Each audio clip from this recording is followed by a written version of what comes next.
यीशु मसीह के मधुर नाम में अपने सभी नई सृष्टि के दर्शकों का हृदय से स्वागत करते हुए पवित्र आत्मा के विषय की इस सीरीज के हम लोग दूसरे भाग में पहुंचे हैं, क्योंकि बहुत ही ज़रूरी है मंडली में पाए जाने वाले हर एक विश्वासियों के लिए कि वो पवित्र आत्मा को ज़्यादा से ज़्यादा जाने।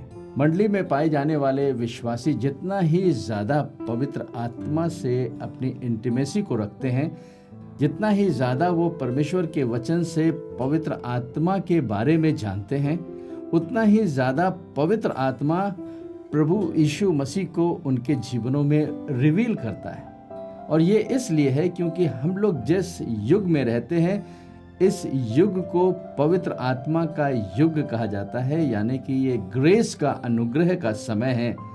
संसार इसे कलयुग के नाम से जानता है, लेकिन हम मंडली में पाए जाने वाले विश्वासी इसे अनुग्रह के युग के नाम से जानते हैं। अनुग्रह का युग इसलिए है क्योंकि जब मनुष्य पाप में गिर गया और इस पाप की दशा में मनुष्य पाप से मुक्ति पाने के सारे उपायों को करता रहा, लेकिन वो सारे उनके उपाय किसी भी काम के नहीं थे।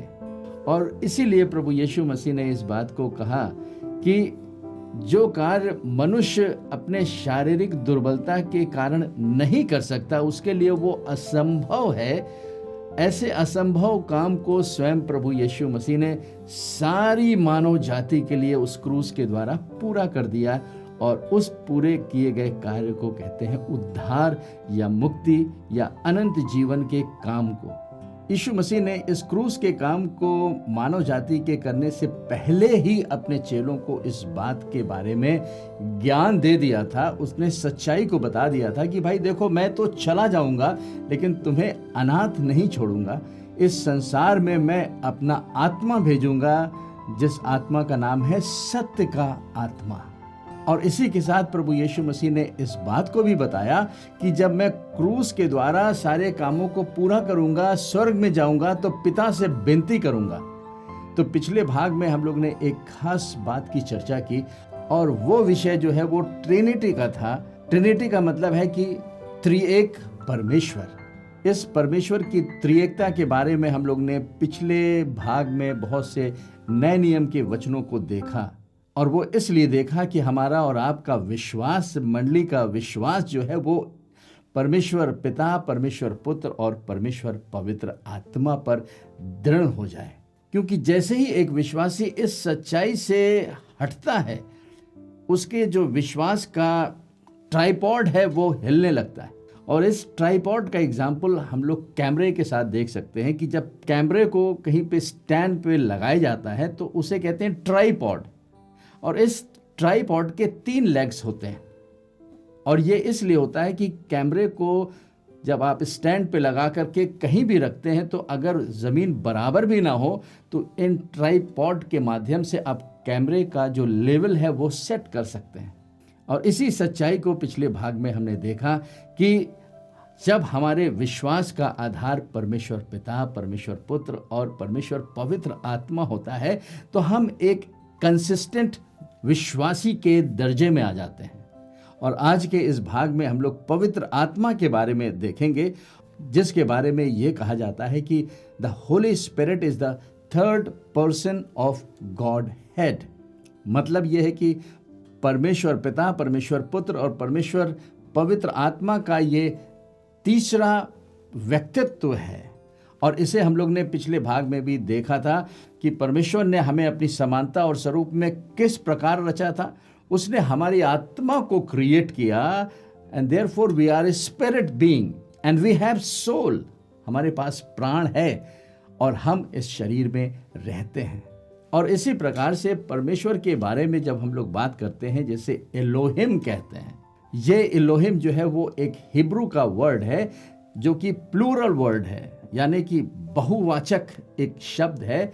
और इसे हम लोग जेनेसिस, उत्पत्ति की पुस्तक में देखते हैं, जहाँ पे परमेश्वर ने कहा कि आओ हम मनुष्य को अपनी समानता और अपने स्वरूप में बनाएं।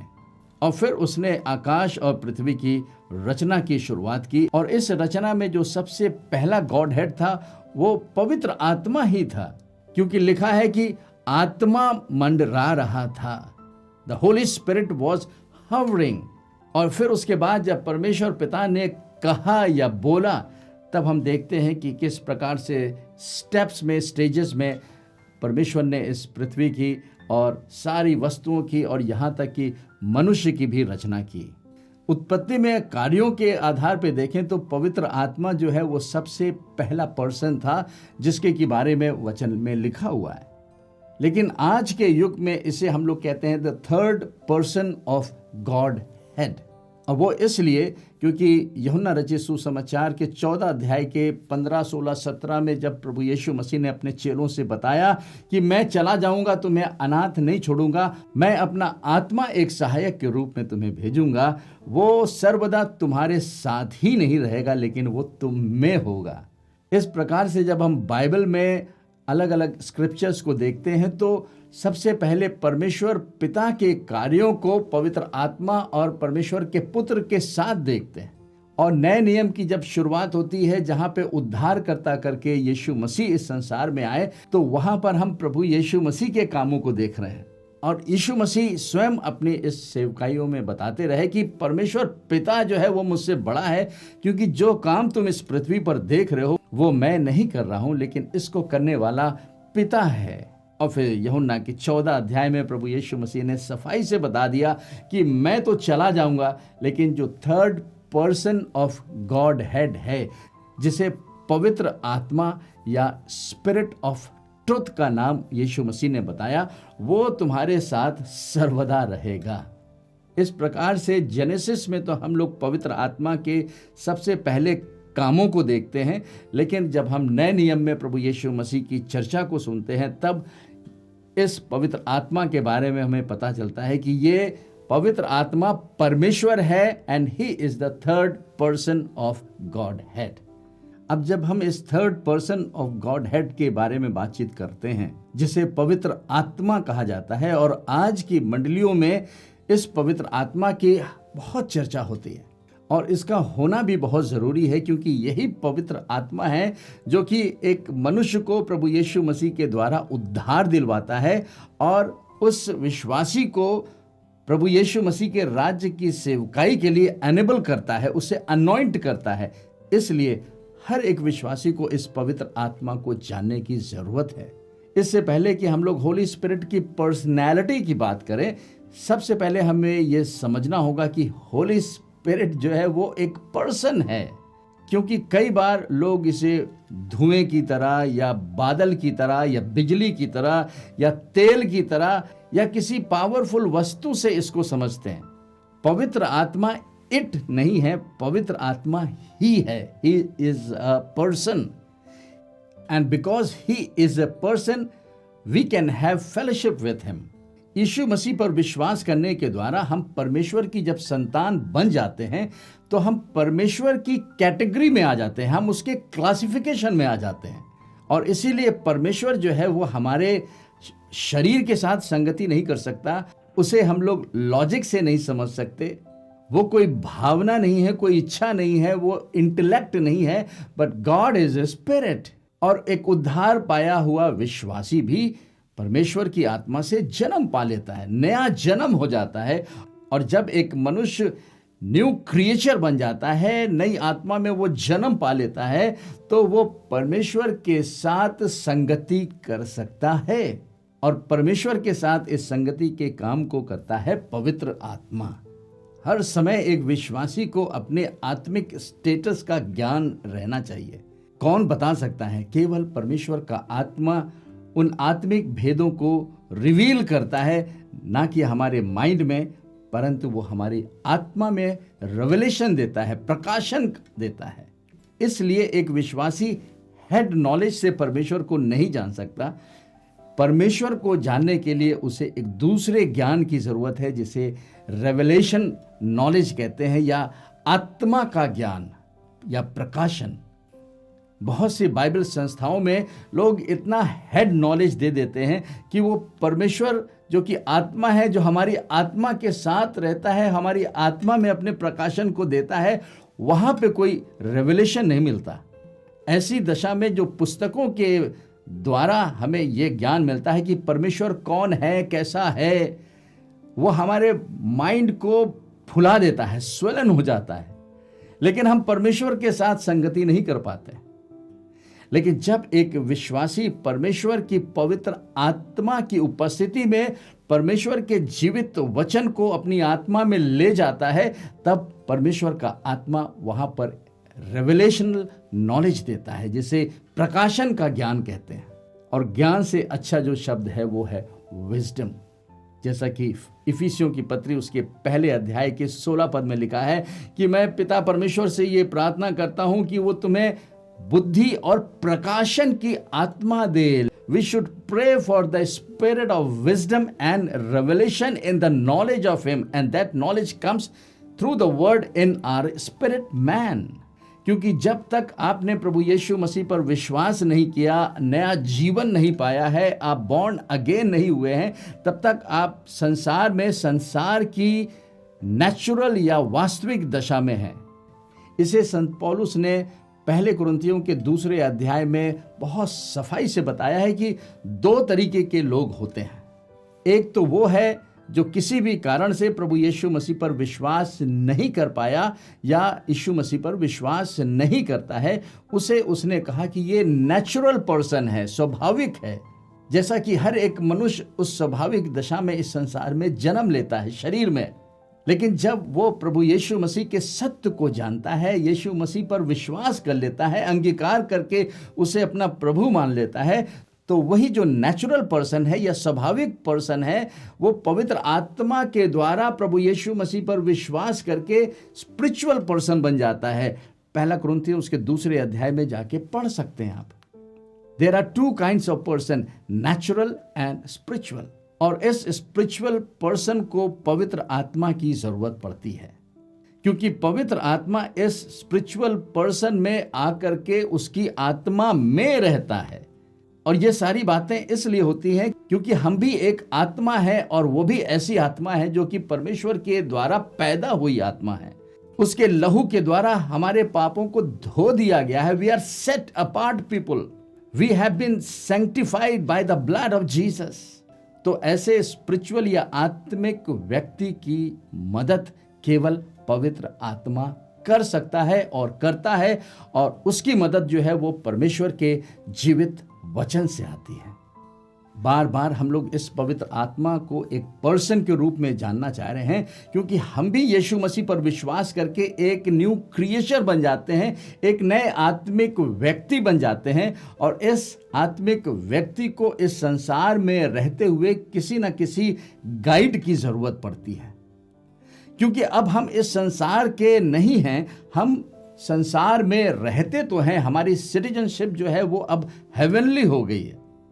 और ऐसे विश्वास की दशा में हर एक विश्वासी को इस अंधकार रूपी संसार में चलने के लिए, आगे बढ़ने के लिए हमें एक आत्मिक गाइड की जरूरत है। ये गाइड और कोई नहीं हो सकता। इस गाइड का नाम है द होली स्पिरिट, पवित्र आत्मा। यही पवित्र आत्मा है जो हमको बताता है, जब हमने यीशु मसीह पर विश्वास किया, कि तुम परमेश्वर की संतान हो चुके हो। इस सत्य को कोई संसार का मनुष्य नहीं बता सकता, क्योंकि वो जो बताएगा वो हमारे केवल माइंड तक लिमिटेड होगा, और वो बताने वाला व्यक्ति भी एक सच्चा गवाह नहीं हो सकता। लेकिन पवित्र आत्मा एक ऐसा गवाह हमारे और आपके साथ रहता है, जिसने प्रभु यीशु मसीह की उस क्रूस की मृत्यु, उसके पुनरुत्थान को और उसके स्वर्गारोहण को और उसके उस स्वर्ग के अभिषेक को देखा है, जिसका नाम पवित्र आत्मा है। And he is a person. ये पर्सन, ये होली स्पिरिट एक विश्वासी की आत्मा में रहता है, और यही इस बात की गवाही दे सकता है कि अब तुमने यीशु मसीह पर विश्वास करने के द्वारा परमेश्वर की संतान होने का दर्जा पा लिया है। This is what is your status now. लिखा है रोमियो की पत्री उसके 8वें अध्याय में कि आत्मा आप ही, means the Holi Spirit himself, आत्मा आप ही हमारी आत्मा या मनुष्य की, उद्धार पाए हुए मनुष्य की आत्मा के साथ ये गवाही देता है कि अब तुम परमेश्वर की संतान हो गए हो। उद्धार पाना हमारे वश में नहीं है, उद्धार विश्वास से मिला है। ये परमेश्वर के द्वारा किए गए कामों के आधार पे मिलता है। और इस उद्धार पाने के बाद हम स्वाभाविक दशा से बदलकर आत्मिक दशा में आ जाते हैं। तो दो प्रकार के लोगों का चित्रण पहला कुरिन्थियों में दिया हुआ है, natural person and spiritual person. अब मंडली में पाए जाने वाले हर एक विश्वासी को इस संसार में चलने के लिए जिस गाइड की जरूरत है, वो गाइड हर एक बातों को जानता है और हमारे और आपके जीवन की हर एक परिस्थितियों में हमारी और आपकी सहायता करने के लिए ही इज स्टैंड बाय, हर समय हमारी और आपकी आत्मा में रहता है। And he is God and he is the third person of God head and he is God himself and he the Holi spirit is God. वो एक पर्सन है जो हमारी और आपकी सहायता करने के लिए हर समय उपलब्ध है। इस भाग में हम बार बार इस बात पे एम्फेसिस दे रहे हैं कि परमेश्वर का पवित्र आत्मा परमेश्वर है और परमेश्वर एक व्यक्ति है। He is a spiritual being, वो आत्मिक पर्सन है और वो इसलिए संभव है क्योंकि उस आत्मिक पर्सन ने मनुष्य को, जो आत्मिक प्राणी है, उसकी रचना की। पर्सनैलिटी को समझना भी बहुत जरूरी है और इसे हम अपने जीवन में अच्छे से समझ सकते हैं क्योंकि परमेश्वर ने जो हमारी आत्मा की रचना की है उसे अपनी समानता, अपने स्वरूप में बनाया, यानी कि अपनी पवित्रता और अपनी धार्मिकता के अनुसार हमें रचा है।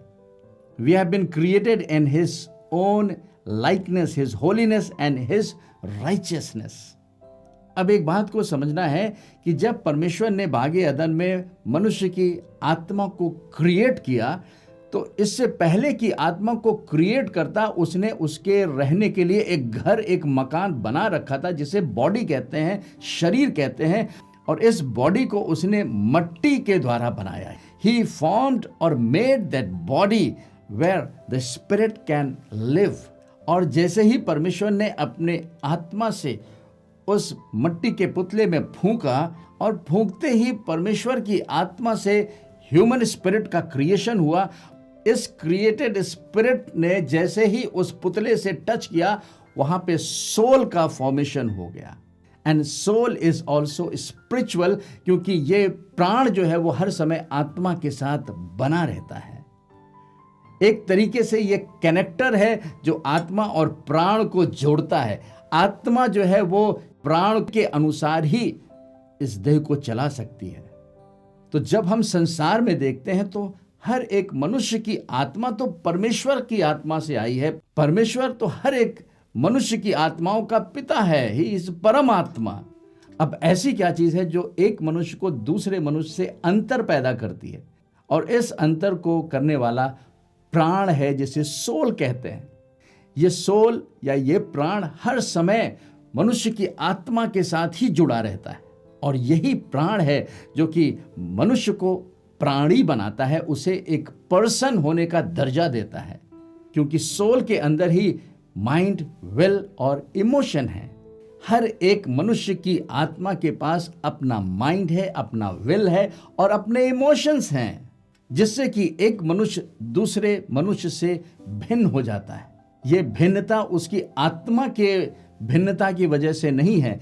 आत्माएं तो सब परमेश्वर की आत्मा से ही हैं, लेकिन जो सोल है वो हर एक मनुष्य का बदलता है। उनके इंटेलेक्ट, जो उन्होंने इंफॉर्मेशंस गैदर की हैं, जैसे उनको प्रोसेस किया है, जैसे उन्होंने उस पर रिएक्शन दिखाया है, इमोशंस जिसे कहते हैं, भावना जिसे कहते हैं, और उन भावनाओं के आधार पे जैसे उन्होंने अपनी इच्छा को व्यक्त किया है, जैसे विल कहते हैं। अब जैसे परमेश्वर ने मनुष्य की आत्मा को उनके सोल यानी कि उनके माइंड, विल और इमोशन के अनुसार बनाया, और हर एक मनुष्य दूसरे मनुष्य से सोल में भिन्नता रखता है, और यही सोल है जो कि हर एक मनुष्य की आत्मा को एक पर्सन के रूप में डिफाइन करती है, या हर एक मनुष्य का अपना एक व्यक्तित्व अलग होता है, उसकी पर्सनैलिटी अलग होती है। ठीक कुछ उसी प्रकार से परमेश्वर भी आत्मा है। और जिस पवित्र आत्मा के विषय में हम लोग बातचीत कर रहे हैं, इस पवित्र आत्मा के पास अपना माइंड, विल और इमोशन है। कैसे मालूम कि ये होली स्पिरिट पर्सन है? परमेश्वर के वचन में परमेश्वर की पवित्र आत्मा ने सारी बातों को रिवील किया है, जो कि हेड नॉलेज से नहीं मिलती है, वो आत्मिक प्रकाशन से मिलती है। इस भाग में हम लोग इसी बात को एस्टेब्लिश करना चाह रहे हैं अपने मनों में, विचारों में, कि पवित्र आत्मा कोई इन्फ्लुएंस नहीं है, कोई वस्तु नहीं है, वो बिजली या बादल नहीं है, but the Holi spirit is a person. वो एक व्यक्ति है, और जो व्यक्तित्व होने का आधार है वो सोल पे डिपेंड करता है। अब हम 3 मुख्य बातों को देखेंगे यहाँ पे कि the Holi spirit is a person. Why he is a person? Because the Holi spirit has mind, Holi spirit has will, and the Holi spirit has emotion.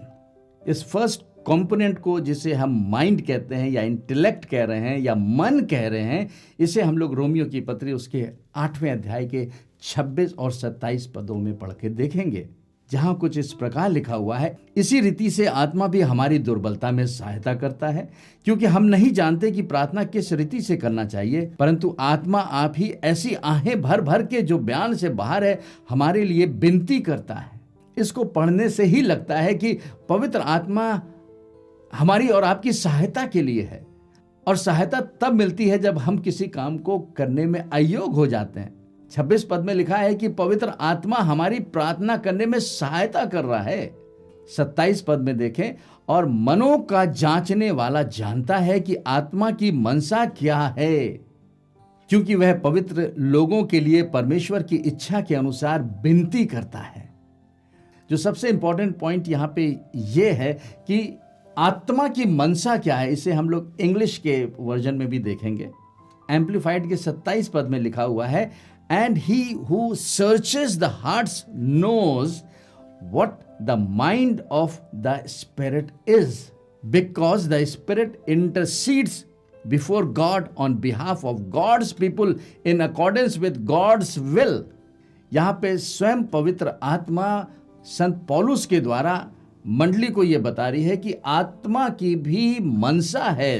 There is mind of the spirit. अभी हमने देखा कि ये माइंड जो है वो सोल का component है। तो सोल या प्राण के पास माइंड, विल और इमोशन है। इस प्रकार से होली स्पिरिट के पास अपना माइंड है। अब जो दूसरा कंपोनेंट है वो विल या इच्छा से संबंधित है। परमेश्वर ने मनुष्य को स्वतंत्र इच्छा दी, और यहां पे हम देख रहे हैं कि परमेश्वर के पवित्र आत्मा के पास भी अपनी इच्छा है। He has his own choice और own will। जब आप प्रभु यीशु मसीह के वचनों को सुनते हैं तो आपकी अपनी इच्छा होती है कि आप प्रभु के वचनों को रिसीव करें। परमेश्वर अपनी इच्छा को मनुष्य की इच्छा के ऊपर जबरदस्ती नहीं करता है। जबरदस्ती करने का काम शैतान का होता है। परमेश्वर ने हमें और आपको फ्री विल दिया है, एक स्वतंत्र इच्छा दी है, और इसीलिए हम लोग एक व्यक्ति हैं। यहाँ पे पवित्र आत्मा के विषय में 1 कुरिन्थियों उसके 12 अध्याय के 11 पद में कुछ इस प्रकार लिखा हुआ है, परंतु ये सब प्रभावशाली कार्य वही एक आत्मा कराता है, और जिसे जो चाहता है वह बांट देता है। इंग्लिश के वर्जन में लिखा हुआ है, remember it is the same Holi spirit who distributes, activates and operates these different gifts as he chooses for each believers। यहाँ पे संत पौलुस पवित्र आत्मा के 9 वरदानों की मंडली के अंदर बातचीत कर रहे हैं, और ये वरदान पवित्र आत्मा का है। यहाँ पे बहुत सफाई से लिखा हुआ है कि पवित्र आत्मा जिसे चाहता है, जो चाहता है वो देता है। 9 गिफ्ट्स तो उसकी हैं, लेकिन उन 9 गिफ्ट्स में से कौन सी गिफ्ट किसको दे रहा है वो परमेश्वर की पवित्र आत्मा का अपना चॉइस है, उसकी अपनी इच्छा है, स्वतंत्र इच्छा है। कोई जबरदस्ती करके परमेश्वर की पवित्र आत्मा को कब्जा नहीं कर सकता है। We must desire to have the 9 gifts of the Holi spirit. लेकिन यहां पे हम इस बात को समझ रहे हैं कि क्यों पवित्र आत्मा एक पर्सन है, because he has a mind, the Holi spirit has will, और जो तीसरा कंपोनेंट है the Holi spirit has emotion, जिसे भावना कहते हैं।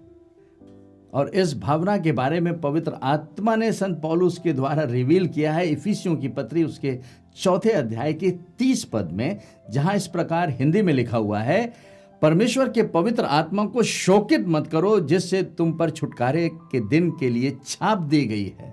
इंग्लिश वर्जन में है, the Holi spirit of God has sealed you in Jesus Christ until you experience your full salvation.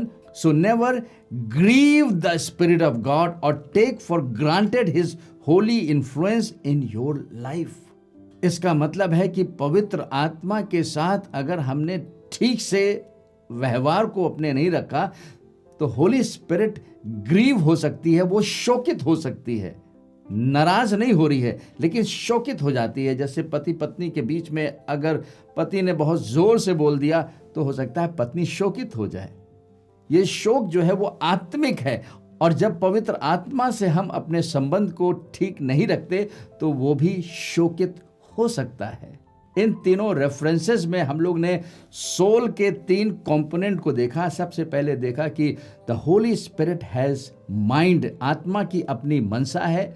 The Holi spirit has will, वो अपनी इच्छा के अनुसार अपने वरदानों को देता है। और जो तीसरी बात हमने देखा कि Holi spirit can be grieved, उसे शोकित किया जा सकता है। अब जो ये तीनों एलिमेंट्स हैं वो माइंड, विल और इमोशन को दिखाता है, और ये सोल इस बात को दिखाता है कि the Holi spirit is a person, वो एक व्यक्ति है और इसीलिए वो हमारे साथ सहभागिता कर सकता है। इस पवित्र आत्मा के साथ हमें अपनी सबसे ज्यादा घनिष्ठता दिखाने की जरूरत है, तभी हम यीशु मसीह को और अपने जीवन में परमेश्वर की इच्छा को समझ सकते हैं। तो यदि आपने इस पवित्र आत्मा को नहीं पाया है तो सबसे पहला काम आपको प्रभु यीशु मसीह के उस उद्धार के काम पर, क्रूस की कथा पर विश्वास करना है। और जब आप विश्वास कर लेंगे तो प्रभु यीशु मसीह ने कहा वो संसार में नहीं रह सकता, लेकिन जब आप विश्वास करते हैं तो यीशु मसीह का लहू आपको धो करके शुद्ध करता है, और यही पवित्र आत्मा आपको एक नई आत्मा का जन्म दे देता है। You become a new creation. और ऐसे न्यू क्रिएशन की दशा में पवित्र आत्मा आपके अंदर आके ड्वेल करता है, वो रहता है, और हमारी और आपकी आत्मा के साथ वो एक आत्मा होकर के हमारे साथ फेलोशिप इसलिए करता है कि हम परमेश्वर की आत्मा के द्वारा इस संसार में प्रभु यीशु मसीह की समानता में दिन प्रतिदिन बदलते जाएं। हमारा सोल जो है वो यीशु मसीह के द्वारा इन्फ्लुएंस होता रहे। ये पवित्र आत्मा आज हमारे और आपके साथ संगति करना चाहता है। आइए हम लोग प्रार्थना करें। हमारे जीवित और दयालु पिता परमेश्वर, प्रभु यीशु मसीह के उस उद्धार के कार्यों के द्वारा हम धन्यवाद करते हैं कि तूने संसार में पवित्र आत्मा भेज दिया है।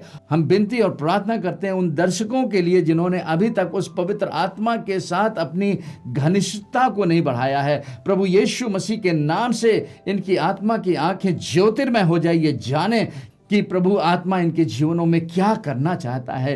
यीशु नासरी के नाम से हम इनके उद्धार के लिए प्रार्थना करते हैं। हम ये प्रार्थना करते हैं कि यीशु के नाम से ये बीमारी और रोगों से भले और चंगे हों, दुष्ट आत्माओं के प्रभाव इनके शरीरों से दूर हो जाएं, और ये आत्मिक रूप से दिन प्रतिदिन मजबूत होकर के तेरे राज्य की सेवा कर सकें। इस प्रार्थना को आपके पुत्र अपने उद्धारकर्ता प्रभु यीशु मसीह के सामर्थी नाम से मांगते हैं, आमीन। प्रभु आपको बहुत बहुत आशीष दे।